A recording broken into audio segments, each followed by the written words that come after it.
Is that what?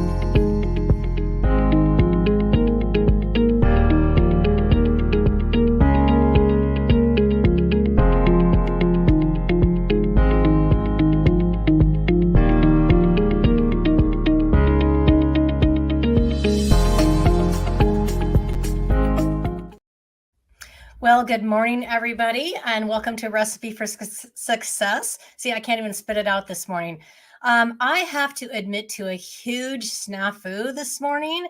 I don't think I've ever done this before, but somehow in my mind, I was telling myself I needed to be in the office by 10 o'clock in order time for my podcast, which has always been at 9 o'clock in the morning Pacific Standard Time since I started it. So don't ask me how that those little wires got crossed. So hopefully you hung around, but I am glad that you're here. And I would like to welcome my guest today, Evan Mestman with Pro Attitudes. I'm so excited to have him because this is our second attempt. He had technical difficulties the first time, so I feel like, I got a little bit of a free pass on this one, but we finally made it together in the same studio. Evan, I do notice that you're actually in here twice, and I think that might be part of what's causing our issue. I'm afraid to kick the other one out, so that might cause a problem. So we're just going to ignore it and hope it doesn't cause any backfill. So, oops. Again, technical difficulties this morning.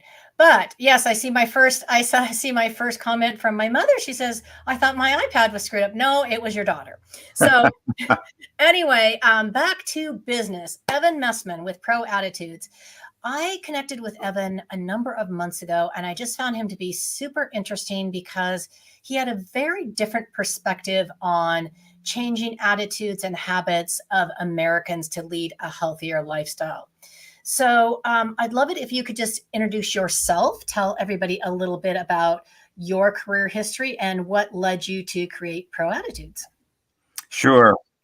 So my name's Evan Mestman, and I am the Chief Gratitude Officer of Pro Attitudes. That echo is killing me. Just I wish there was a way we could get rid of it. I don't have it on my end. I'm going to try removing the other one of you. See if Go maybe ahead. that helps. Can always join again because I don't know if it's catching in the. That's great. That was it. Okay, sorry. More technical difficulties. You had an evil twin in the studio. So I'm the Chief Gratitude Officer and a founder of Pro Attitudes, which is a health, wellness, and mindset coaching business. And the way I got started is I was my first client. My nickname was Heavy Evie. But what I had to do was to swallow a bitter pill to decide, diets didn't really work for me. I kept gaining weight and I realized, you know what? I got to look in the mirror. I got to decide I've got to change who I want to be. If I want to become who I want to be, I've got to change who I am now. So I started to focus on who my future self was going to be. And I started living that life during the present. And every day I just focused on habits. And long story short, going for my master's in clinical nutrition, becoming a registered dietitian, becoming a diabetes educator, and starting my own practice as well as working in the hospital, I wanted to learn, how did I change? If I could change the way I did, how can I help people who want to be healthier, not only thrive, but those that are unhealthy, who have chronic illnesses? Because I grew up with my family having heart disease, diabetes, cancer, rampant in aunts and uncles and grandmothers, grandfathers. So I'm like, I want to be able to help people. So I looked at critical care, I looked at chronic care, and I looked at wellness. And I really wanted to do that deeper dive of understanding all aspects. And that's really been the culmination of what I'm doing now, is taking all of that experience and all that knowledge and all those pieces of the puzzle, and then letting people know, hey, I can help you. You don't have to struggle the way I did. And it's really a matter of three pieces of the puzzle. It's knowing what to do. The what to do is the habit. It's knowing how to do it, which is the technique. And the third piece is the why. The why is your attitude, which is why my business name is Pro Attitude. So I put those three together, and in the middle of those three intersecting is the habit, and the habit leads to success. Creating those habits makes the difference. You know, back in the day when people spent more time in the office, there was always a saying is that you dress for the position that you want to have. You visualized yourself where you wanted to go instead of necessarily where you were at. And I can see a correlation to that with what you're talking about with healthy lifestyles is you visualize the person that you want to be, and then it makes it easier to do the things necessary to get there. Well, it does, but it's actually a hack for your brain because when you can create that image in your mind, you're connecting neural synapses. You're creating a neural circuit, and that neural circuit is different from the one that got you where you are. And Yeah. that is really the goal. I like to tell people that we are, chronic diseases today are not just diseases of metabolism, they're diseases of the neural pathways in our brain. And if you can change your neural pathways, which is really neuroplasticity, you can find your way back to health and live a full and happy life and really not have to be struggling with your health. Well, you and I both know that Americans are heavier, unhealthier, unhappier than they have ever been. Why do you think that Americans today struggle so much with making healthy lifestyle choices? It's because when you think about unhealthy, right? What is a habit? How do we make a habit healthy? Well, it has to be obvious. There has to be a cue, right? That's obvious. And there's always, it has to be today, when you think about unhealthy habits, well, we used to have to get up and turn the channel on our TV. Now we've got remote controls and now we stream and we can just turn to one Netflix channel and it will just keep giving us the next show and the next show and the next show. Same thing with cell phones. It used to be that we had to pick up the telephone, right? And call wherever we wanted to, maybe, but we didn't even have takeout. Like, when we were kids, we might have had a couple of places, but now we've got DoorDash and Uber Eats. So you don't even have to do anything to get the food that you want. And it's really easy to have these habits that are the things that are contributing. It's the small little things, the ordinary things that we do every day that will actually lead us to being healthier. Likewise, it's the small little things that we don't do or that we avoid doing that leads us to having a life of illness. So part of what I have people focus on is don't look for that big change. A lot of people want to go on a diet or start an exercise program or go to the gym. Those are all great, but the real focus is what can I do today? If I did it with 100% commitment and 100% integrity, not that I should do, but that I can do. And it's easy, it has to be easy, and it has to feel good that I can do for the rest of my life. And tomorrow, I'm going to do 1% better. Yeah. Well, we have become a society that is heavily reliant upon convenience. Everything has to be convenient. We order from Amazon because it's convenient and we don't have to go to the stores. As a matter of fact, it's a kind of a funny phenomenon. I notice that when I do go into a store, let's say a clothing store, and I want the experience of being in the store and I want the experience of trying something on and finding it and putting it in the bag and bringing it home with me. The clerks tend to look at me like I'm an alien and just sprouted a second head because they walk around with their little iPads and like, well, I can order it for you online. I'm like, so can I. I came in here for a reason, but I think that that is just a small example of how we've become as a society is that nothing requires a lot of effort. Well, we can, and I agree, but we can use that to our advantage. So, for instance, why is it that just because things are convenient that we have to become unhealthy? We have trackers now. I've got my tracker, and the Mine on. tracker gives us incredible information, instantaneous, and it can tell us how many steps we had, how we slept. It tells us if we're active during the day, and it's reminders for mindfulness and meditation. There's all little things that, and you can track your eating and your online. There's just so many things that you can track. So my thing is, why not use the technology to encourage you? which is what I do with Pro Attitudes with intentional health, is my new program that instead of escaping the diet trap, why not change your eating, your thinking, and your eating, one choice at a time. The way you live, change it the way you live, one choice at a time. And that's part of it. Is it's not a hard thing to do. It all starts with awareness. You have Yeah. to be intentional, which is why I call it intentional health. Well, kind of building off of that, so much of our life is controlled by our mindset. If we choose to be happy, we're more likely to be happy. If we choose to be successful, we're more likely to be successful. And if we think we're not capable of something, we're less likely of achieving that thing. So, how do you work with people to encourage a positive mindset and at the same time not make them feel bad about where they are today? Because I think that's one thing that stops a lot of people. They're like, I'm too heavy or I'm too sedentary. It would be too hard for me. So I'm just not going to do anything because I'm embarrassed. Such an important topic to discuss. I like to call it the inner critic, quieting the inner critic. That we have an inner critic that sits on our shoulder and whispers lies in our ears. Every day you hear this inner critic, and part of it's an identity that you've created to survive.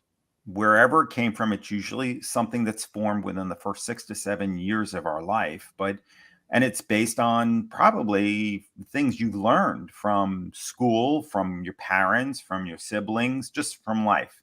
And for some people, they're resilient. They can bounce back. For others, it's a trauma. And whichever way you interpret it, that inner critic is telling you you're not good enough, you're not strong enough, you're not capable. Anything that comes out negative is what I would call your inner critic. And part of what I do is I help people identify their inner critics, name them, shed some light on them, and then shrink them down from 6 feet tall to 6 inches tall. And then we start developing what I call the inner coach. Your inner coach, like I've got on my shoulder here, I've got Yoda. Well, my inner critic's sitting here too. Think of Darth Vader. He used to be 6 feet tall, but I shrunk him down. And there is a way to do that. The way to do it is with self-awareness, but also getting out of your head and into your body. Part of it is the inner critic is responding to all of the stresses of the day. And where our default in our brains is the fight or flight response. That fight or flight response is the lizard brain and the emotional brain. We can't live there all the time. We didn't, we've been, Homo sapiens have been around for hundreds of thousands of years, but it's only been, I'd say, the last 500 years that we've really had to deal with delaying gratification. And in the last 50 years, it's just gone haywire where we haven't had to do it at all because it's been backwards. Think about the cell phone. We need a dopamine dose. All we do is pick up our cell phone. We need food, right? Everything's changed that way where we're getting immediate gratification. But the last 500 years to get where we are today, we've had to really focus on, okay, I'm not going to get what I want right now. I'm going to work towards it. And the only way to really do that is to quiet that inner critic and allow yourself to delay the gratification and reward yourself when you get there. There is a process for change. It has to be easy and it has to feel good. It has to be satisfying. There has to be a reward also at the end. And we need to work with the chemicals of our brain. The neuromodulator dopamine is not necessarily a motivation neuromodulator. It is a neuromodulator of pursuit. It wants us to find something. And when we do find something that we need, like food or water or shelter, you get a dopamine dose. Or we find a mate. All of these things are related. But today, it's no, when you say you have to pursue it, you have to earn it. We don't have to earn anything today. So there's a problem there. Part of what we have to do is to start working with your brain. And Yeah. that's something that I teach my clients is how do you work with your brain, not against it, so that you can rewire the neural circuits to create new habits, and let's also do the opposite to get rid of the habits that are self-defeating. Yeah. Yeah. Well, we have become a society of immediate gratification. If it Mm-hmm. doesn't happen now, is it worth it? But one of the things that I hear a lot is that people associate healthy lifestyle or healthy living with a diet. And they think that that means they're going to be deprived of the things that they love. How do you help them overcome that particular mindset? So we focus first on, and everybody needs to do this, right? You focus on outcomes first, right? So let's say you want to lose 20 pounds, you want to get your blood sugars better controlled, you want to get your cholesterol down, or you just want to increase your mobility and your longevity, right? So you can spend the last 20 years of your life enjoying traveling and playing with the grandkids instead of dealing with chronic illness. So you're focused on an outcome. But the problem with focusing on an outcome, what happens a lot of times is like, okay, I'm reaching for this goal. I do what I need to do to get there. I might have to deprive myself, which I don't agree that you need to deprive yourself. And then you get there, like, okay, I want to look good for the summer, right? I want to lose and get lean. So I'm going to go on a diet. I'm going to, stop alcohol, or I'm going to eliminate carbohydrates, right? That's drastic stuff, that big behavior changes. You do it, you get there, what happens? You go back to your old habits. So we need to start with outcomes, but then I have people focus on systems. What is not just the outcome, but how is that outcome a part, or that habit that's going to get you the outcome, part of a system of how you live your life day in, day out, that's going to get you not just there, but keep you there. And then lastly, we focus, just like I told you in the beginning, we focus on your future self. How do we focus on that identity? There's a big difference between saying, I'm going to go out and go for a run, than somebody who says, I'm a runner. There's an identity difference there. Or somebody who says, I'm going to read for 15 minutes a day versus I'm a reader, like a writer, same thing. I'm going to write for 15 Yeah. minutes a day to write my book. No, I am an identity of a writer. So changing those paradigms are part of what I do with my clients, and take them through this process. Doesn't happen overnight, but part of it is starting really, really tiny. BJ Fogg wrote a book, great book, called Tiny Habits. We have to teach the brain up here that it's so tiny that don't worry about it. It's easy. It has to be so easy. If you're going to go out for a 30-minute walk, people say, oh, that I can do that. And then they come back and they don't. But what if the habit was, or the goal was, just to put your shoes on for going for walking, just walking shoes, just get ready to go walking. You don't have to walk. That's gravy. Suddenly it's like, well, that's too easy. But it's the habit. It's the cue that makes the difference. Setting up your clothes and your sneakers when you get out of bed in the morning, and it's right there, making it obvious. And then you put it on, my goal's done. Well, eventually what's going to happen is you're going to go, well, maybe, I got my clothes on, I can go for a walk. Then we can worry about adding to that and getting better, developing the skill, and even going towards mastery. But most people do what they think they should do versus what they can do. And I Right. think that's when you talk about dieting, there are lots of roads that lead to Rome, but it doesn't require extreme dieting. You can do it, but why? Why do you Right. want to hurt you? Why do you want to go through that pain and the deprivation when you can literally be focusing on, what about focusing on all the things you don't eat that might be something you enjoy? And that's what I do with my clients too. Yeah. You were talking about the running example. That reminds me of the habit stacking in Atomic Habits. They talk about that as far as Yeah. you also have to visualize yourself as that person. So Mhm. I think that that's a really good point. The other thing that resonated with me is I often work with agents that are coming up in my industry, and I always tell them, you have to build your foundation first. And Mhm. that's what you're talking about, is you have to build the mental foundation. I'm talking about the systems foundation, et cetera, but that's going to lead to your long-term sustainable success. It's part of Um, the recipe. it is part of the recipe. So very interesting.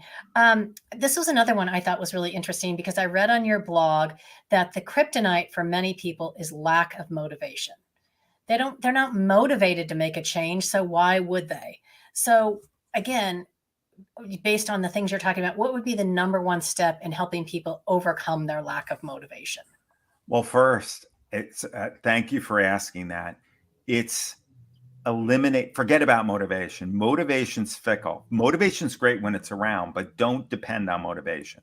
Because how many times do you wake up and want to hit the snooze button instead of getting up and going to exercise or doing what you do in your morning routine? But if we focus on that system of saying, okay, first we have outcomes, then we focus on a system, a process, and then we focus on identity. Do you think that somebody who is an athlete wants to get up at 5 o'clock in the morning and go work out? They're not motivated to work out, but it's their identity. They know that if they just do that one workout, it's like, okay, I'm one day closer to where I want to be.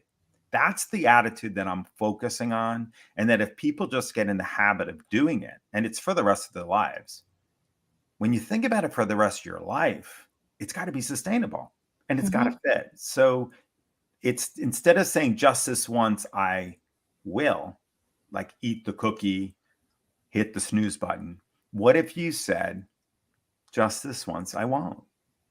You're giving yourself permission to say no tomorrow, but today I'm going to do it. And I think that is something that I really blow up in people's minds, that whole expectation of needing motivation. No, do not expect motivation. And motivation is something we bypass. And I literally have a bypassing motivation jumpstart program for people on my website, in my program. That's fascinating. Truly, I was just so wrapped up in what you were talking about. Okay, so you have a history in the diabetic education area. This is something that I'm passionate about because the rate of diabetics is continuing to escalate at ridiculous numbers, and we should not have as many diabetics in this country as we do. And unfortunately, I don't think that the medical industry, and certainly not the pharmaceutical industry, is doing anything to adequately address and prevent diabetes. Sure, they're happy to help you treat it, but they're not addressing the root causes of it. And we talk a lot about, there's a radio commercial on, are you pre-diabetic.com, and they're literally making people think that they're diabetic. I mean, the way that it's phrased, I appreciate stopping it in its tracks, but that's not really how it's being presented. It's like, you better get to the doctor because you're going to be diabetic soon. And that bothers me because we're not really addressing why we become a nation of diabetics. So type 2 diabetes is very different than type 1, which is, you have absolutely no control over it if you're type 1. But type 2, we have control over. And why are we allowing this to become a runaway train in our country? Well, okay, so that's a loaded question. I know, and it has multiple parts, so sorry about that. Okay, so here let's start with, the history of in the last 100 years. What have we seen us rampant change in? The dietary guidelines changed around the 70s. Yes. Where they went from being so concerned about just eating whole foods to eating low fat. They made fat the culprit. And so in the 70s, there was this push to pull fat out, and what replaced fat? Sugar. Carbohydrates, which in the form of simple sugar. And food manufacturers are in the business of making people eat their food, regardless. Now, unfortunately, they pumped a lot of these foods out there with labels that said, fat-free, low fat, right? Whatever they did, but they weren't really focusing on nutrition, and people are eating these things. The more processed food people eat, the more they eat for appetite or they eat when they're not hungry, the more that people eat longer periods of time, the more that people eat larger portion sizes, the more that people eat more calories than they actually need, you're going to end up with a problem with metabolism. That problem with metabolism is then going to lead to an overfed state. And that overfed state can also lead to inflammation and lead to an excess in fat storage, and it'll lead to obesity, which is then going to increase people's weight. That increase in weight is going to lead to more risk of diabetes, along with the type of foods that people are eating. Diabetes is a metabolic syndrome, just like obesity and just like hypertension, heart disease. Everybody likes to point their finger at, like, here's the disease. Part of what I've found is, we're machines, and we're an amazing machine. And what we are designed to do over hundreds, if not, well, hundreds of thousands of years, if not millions of years, as evolution has happened, only in the last 50 to 100 years, our diets have drastically changed. Our lifestyles have drastically changed. But genetics really hasn't caught up with that. That the law of natural selection hasn't caught up. So we do need food manufacturers. We do need governments and regulatory agencies to help guide us based on the research. The problem is, it's hard to research nutrition. But it goes back to basic principles. We're eating too much processed food, we're eating too many calories, and we're too sedentary.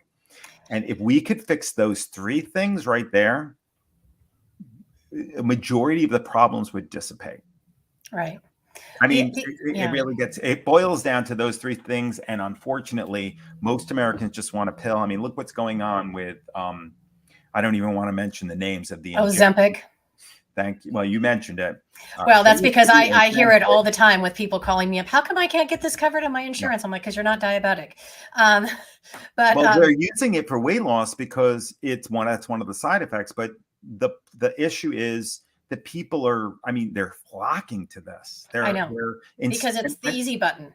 Well, there are three approaches. You can, if you want to get somewhere, I tell people, if you were visiting me on the 9th floor, you could either jump out the window, which is the fastest way to get there. But gravity doesn't care that you don't know that it exists, because you hit the ground, you're going to go splat. But that's the fastest way. That's how I look at medications a lot of times. You can take the elevator, which is the easy approach. Somebody spent a lot of money building this, right? It could also be Ozempic, right? That way. The crash diets could be jumping out the window. But then what about taking the stairs? Oh, that's just too much work. It's old fashioned. But the stairs approach is really the way I like to look at life. You do one step at a time. And when you get to that 9th landing, when you get down to your lobby, you've earned it. You own it. Whereas in the elevator, it's up and down. As soon as you stop at that Ozempic, what are the chances of you gaining weight? I had a client who came to me just before he was going for gastric sleeve surgery. Thank goodness. And we talked. I didn't talk him out of it, but he understood. He did the research. In 3 years, it was 34% of people gained the weight back after going in and having this radical surgery.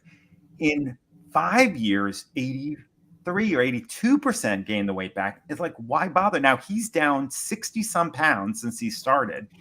And he's lost more weight than some people who've been through the gastric sleeve, because he's still in the support groups, because he literally was supposed to meet. He met me on a Friday. He was supposed to go for surgery on a Monday. And he came over, joined the group and said, I'm not doing it. And he's still seeing results. To me, I just wish that doctors did it this way. They focused on behaviors first. Then they focused on nutrition.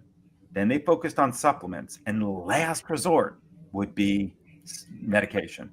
They don't have the time, and most doctors only have 8 hours of nutritional education in their whole medical career, unless they dedicate extra time to it after they get their MD, which is terrifying to me. But they have 8 hours of nutritional education, and they have almost zero education around supplements. Zero. So that is why, for them, when they want to give you treatment like this, the first thing they're going to do is prescribe a pill or an injection. One thing I wanted to circle back on for just a second is you talked about, the USDA food recommendations. Unfortunately, those have also been impacted dramatically over the last 50 years by the big lobbying groups on what those recommendations actually are. And they're not necessarily recommendations that are best for the person. They're best for the companies that are supporting what that food group, what that food pyramid looks like. We've seen changes in it, and it's getting better, but unfortunately, big pharma, big food, general foods, I mean, they have a big impact on the things that we hear from our, public officials, and it's unfortunate, but it's true. Well, I will tell you that the guidelines are pretty strong based on research. The thing that I found when I was first doing when I saw the guidelines, I said, it was a food pyramid when I started. I said, Mm-hmm. nobody eats from a food pyramid. They eat from a plate. So I created a plate method I call rounding the plate. Yes, which is excellent. And I had a lot of students through that became dietitians working through me. And then the USDA came out with the plate method. So I think that and their guidelines are just not being followed. If you look at most Americans, over 71% of Americans are either overweight or obese. Nearly 51% of Americans are either diabetic or pre-diabetic. The ones that have diabetes, half of them don't even know they have it. Mm-hmm. And the problem that really happens is that one of the main reasons why people are entering the hospital is because of the complications due to diabetes. We are spending an inordinate amount of money on healthcare, but yet, like you said, it's mostly on sick care, not on or thrive care, what I would call. They don't spend it on thrive care. They spend it on sick care. Also, the 50% of our healthcare dollars are spent in the last 6 months of somebody's life. And I worked in corporate America in medical devices for 20 years. And I also sold insulin pumps. And so I have a corporate American perspective, understanding that it's getting worse, not better. But part of this is because Americans or anybody is not willing to take responsibility for their habits. And it's not up to the government. It's not up to me. It's up to the person to say, you know what, I want to live the life I've always dreamed of versus I'm just going to wake up and wing it. And where that comes from is society. So rather than focus on that's an injustice, like that you see that food industry is doing this, and guidelines may not necessarily be promoting, like, to me, I don't think most Americans should be eating 55% of their calories from carbohydrate, but it's great for athletes, but not for most Americans. I think there needs to be more leeway there, and there are and that's what I do with my clients. It has to be specialized, but there should be basic principles that exist for everybody, like eating unprocessed food, filling half your plate with vegetables, regardless. Like, why is it that I have clients that say, oh, I don't like vegetables. How could you not like vegetables? I don't know. I do not know. That's crazy to me. It gives the food that's out there its flavor. Even if you talk about, well, I don't like the flavor of broccoli, but maybe it's the way you're preparing it. So I like to work with parents, teach them how to prepare things differently with their kids. Yeah. And that's one of the reasons why I share my recipes with everybody that I meet.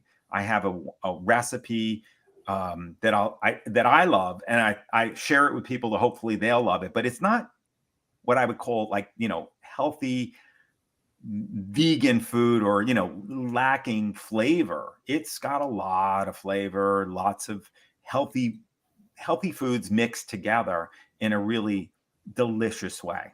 And that, I think that we have to just change our paradigm towards food, feeding ourselves. We don't take care of our animals this way. We take better care of our dogs and our cats, our cars, than we do ourselves. And it would be nice if restaurants too, instead of giving us these huge plates of food that are just, heart attacks on a plate, you can make food taste great. It doesn't have to be bad for you or hurtful.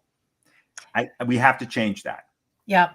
And I was, and I apologize if I came across as that, some of the things the government has done is an injustice, but I think that people look for justification for their actions. Oh, they're always going And to, and that's really what I regardless. Yeah. was referring to more Yeah. than anything else is, oh, well, my sister does it or my neighbor does it or my friend does it. So it must be, well, and then it's okay for me to do it too. And especially with I get that justification a lot from advertisements, which are Yeah. definitely not intended to help you. They're intended to sell their product. So, Hmm. but people forget to look at them through that lens of this may be very useful information, but you have to look at it through the lens of what that is targeting. And what's that And designed to do? each one of these has the truth. There's pieces there.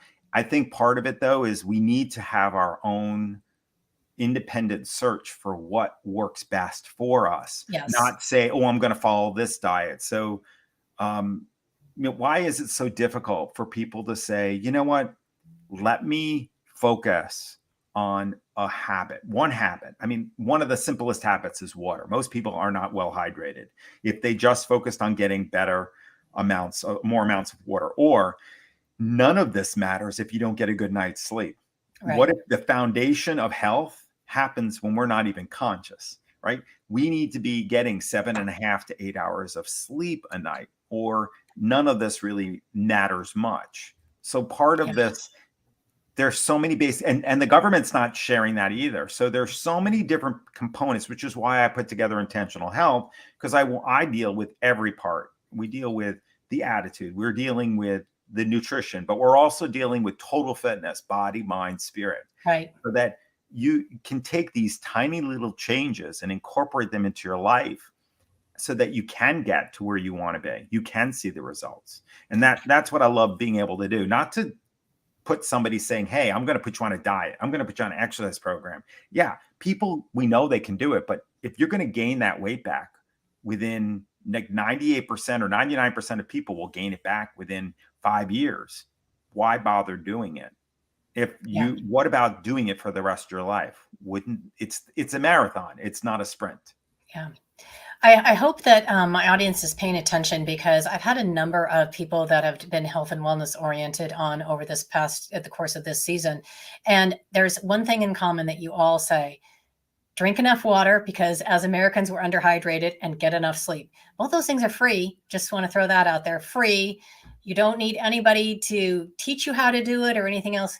Drink plenty of water, get plenty of sleep. Because I shorted us on time today because of my snafu, I'm going to move on to the fun part of the show because I know that Evan has a hard stop at the top of the hour. So you get my 5 burning questions, and I'm kind of excited to ask you this first one because I think I might know the direction it's going. But what is your absolute favorite food or dish in the world, and can you cook it? Oh boy. Okay, I absolutely love Indian food. Any Indian dish you can make. One of my favorite is spinach paneer. And I can cook it. I can't make the paneer, but I can make the spinach dish, and I do make it often. And I love it, but I like eating it out. Okay. Well, I love Indian food too. It's not actually that hard to make. And the No, it's paneer, not. the paneer is not either. Yeah. So I'll just throw that out there. Okay. So what's one character trait you admire most in other people and why? Hmm. That's a good question. I think that the thing that I admire most in people is compassion or empathy. There are people out, and when I do a lot of service work. I'm very big in providing service. I work with a nonprofit for homeless vets. There are a lot of people who forget to connect to that part of themselves, and it makes such a difference. When you give, you get so much more. And so I really admire that when I meet somebody who has this big heart and is very big in giving. I like that. Okay. So now I get to turn the mirror on you. What's the character trait in yourself you're most proud of and why? That's an easy one. So my superpower is seeing all the possibilities. When people see a wall, I see steps. So I used to think of it as my kryptonite, but it's not. It is an incredible superpower. So that I would say is I love that. it's an easy one because I've thought about it a lot. And while we're on the subject of steps, which I realize this is unrelated, but if more buildings would make their stairways not so terrifying, I would take the stairs more often. But I oftentimes don't take them because I'm scared to go in those stairwells. Especially in today's day and Yeah, age. I'm Yeah. just saying. So anyway, I love taking the stairs, but not as much in public places. All right. So here's a fun one. What's your secret talent or something people would be surprised to learn about you? Well, if you don't know me, probably my secret talent is I've got this, people call it a green thumb. I love to garden, and I actually learned so much from gardening about life and the world. And, you can plant the seed, but you can't expect the harvest when you plant the seed.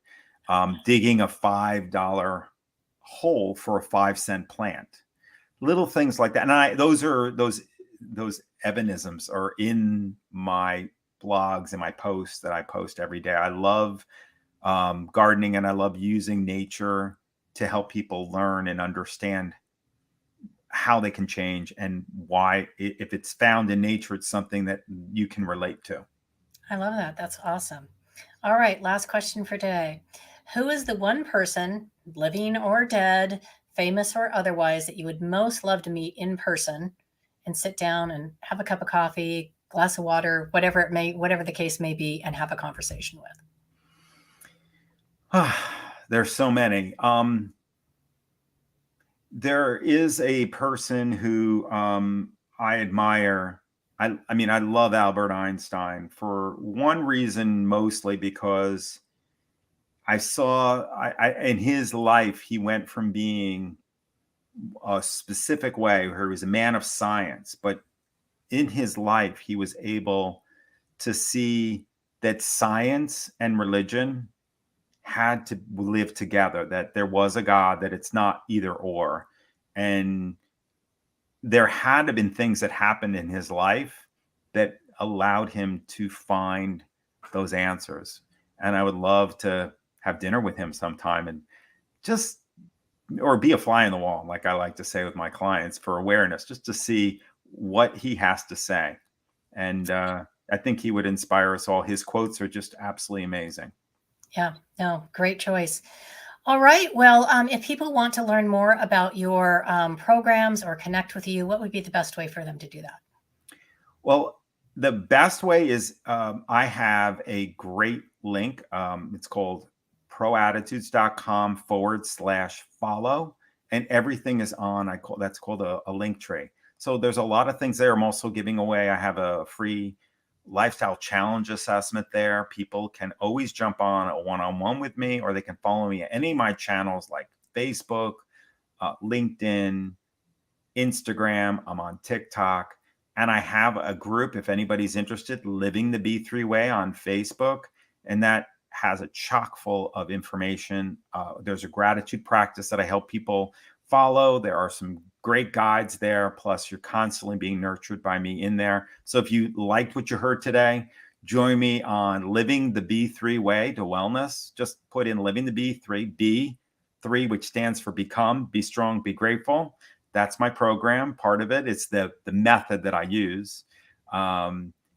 And I'm thinking, is there anything? I also have a free training, a diet training. So how to escape the diet trap.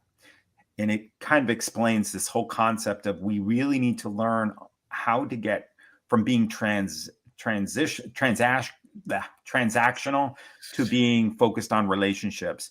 Diets are transactional. Exercise programs are transactional. But what if you focus on your relationship with yourself, learning to love yourself, your others that are around you in your life, and also everywhere, just having a different relationship with food. And that is, in that, it's called Escaping the Diet Trap. And if anybody wants, I can also offer that link. Awesome. Well, this is amazing, and you've provided such insightful information. I can't thank you enough. I'm sure that everybody will enjoy this. Awesome. And if they And want to, Habits of Healthy Eating is on Amazon.com. They can also get perfect. that. Perfect. Well, thank you everyone for your patience with our little technical snafu this morning. I promise I will be on time next week. And thank you again, Evan. And I'll see everyone next week. Thanks.